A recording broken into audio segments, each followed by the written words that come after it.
بسم الله الرحمن الرحيم. waxaan idinku salaamayaa salaan la isku salaamo mid ugu qiimaha badan leh ee ugu martabada sareysa. Assalaamu alaykum wa rahmatullahi wa barakaatuh. salaanka bacdi waxaan halkan maanta u soo fadhiistay inaan tacsi tiiraaye leh naxdin leh aan u diro dhammaan eheladii iyo qaraabadii ay wax ka soo gaareen 22 December. 22 December dadkii ay wax ka soo gaareen intii ku dhimatay inaan tacsi u mariyo, intii ku dhaawacantayna Ilaahay inuu caafiyo aan ka hadlo. waxaan ku bilaabayaa bismillaahir rahmaanir rahiim.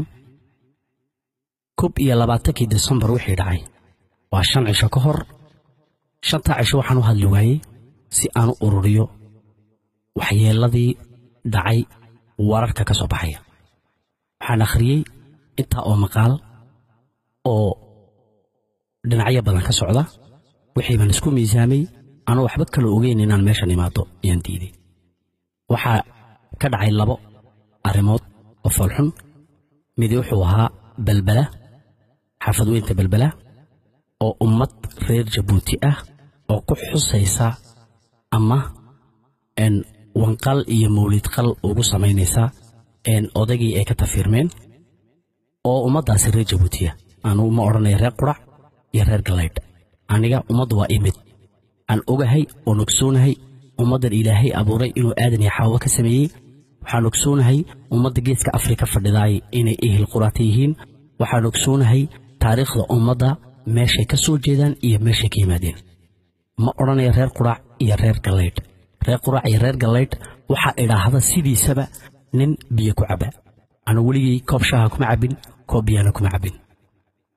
waxaan ka xumahay ummadaas shaqaaqadu ka dhacday, tacsina uga marinaya dhammaan intii dhimatay eheladoodii iyo qaraabadoodii.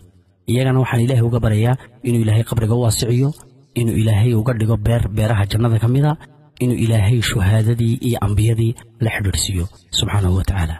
inna lillahi wa inna ilayhi raaji'uun. waxa kale oo u ducaynayaa oo duco u marinaya dhammaan intii ku dhaawacantay, ama xagga askarta ka dhaawacmaan ama xagga bulshada rayidka ka dhaawacmaan. labaduba waa reer Jabuuti, labaduba waa ehel iyo qaraabo. waa dad mida Ilaahay baa wada abuuray, Ilaahay baa mid ka dhigay, anu laba kama dhigi karo. waxaan leeyahay dhammaantiin Ilaahay caafimaad sariican ha idin siiyo. midda labaad waxay ahayd weerar ka dhacay guriga ama meesha uu degan yahay qareen, avoka ama lawyer sida u taqaanaba, jaamac ama re meydal. halkaas video laga soo duubay aan daawanay. waxa ku dhaawacmay isaguna Ilaahay ha caafiyo Axmed Yuusuf Axmed oo ah oday reer Jabuuti ah, 27 jir ah, isla markaana xaaladiisa caafimadeed aanay marnaba ficnayn. Ilaahay waxaan uga baryaynaa inuu Ilaahay caafiyo. waxa kale oo ku dhaawacmay Xaamud Sultaan oo ah wasiirkii hore ee diinta iyo awqaafta. aniga gaar ahaan macallinkayga ah oo aan garanayo shakhsiyadiisa. Ilaahay ha caafiyo ayaan isagana leh. waxa kale oo ku dhaawacmay Saciid ama Saddam saa u taqaanaan oo ah MP ama dibitaate ama xildhibaan kii uu daayaraa ee Jabuuti soo mara taariikhda. Ilaahay caafiyo isagana, dhammaantoodna Ilaahay ha caawado caafiyo.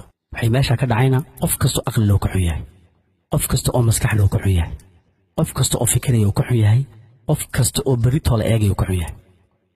waxaan sidoo kale ku dardaartamaya dul dhigaya quwadeyda, hadalkayga ku adkaynaya, labada dhagood ee fura.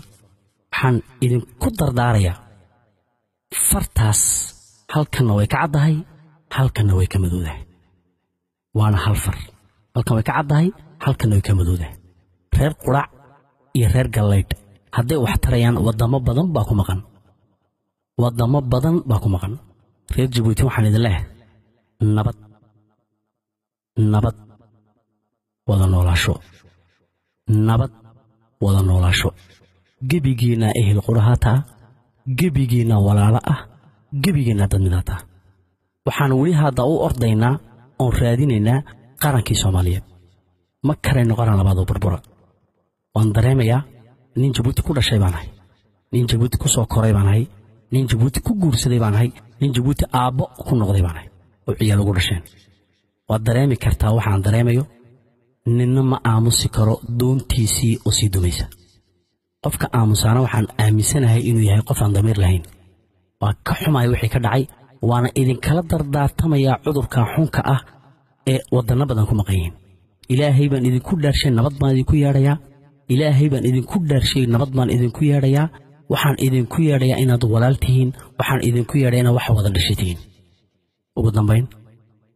ugu dambayn waxaan dhageystay VOA nin muwaadina oo ka hadlaya oo ku tilmaamaya inay ahaayeen argagixiso dadkii meesha isugu yimid waxaan leeyahay inaad iro waad qalnantay anu argagixiso ma arkayne sawirkan eeg waxaan taxsi gaar ah u dirayaa Sumaya Cabdiraxmaan Jaamac waxay dhalatay 2009 caruurteedii la daatay waa ilmo yariisa waxay rabtay inay ka qayb gasho xuskaas islaan annaguba uga qayb gali jirnay Sumaya Cabdiraxmaan ilaahay subxaanahu wa ta'ala shafiic waalidina ka dhigo intii dhashayna ha samadi iimaan Allah ka siiyo waxaan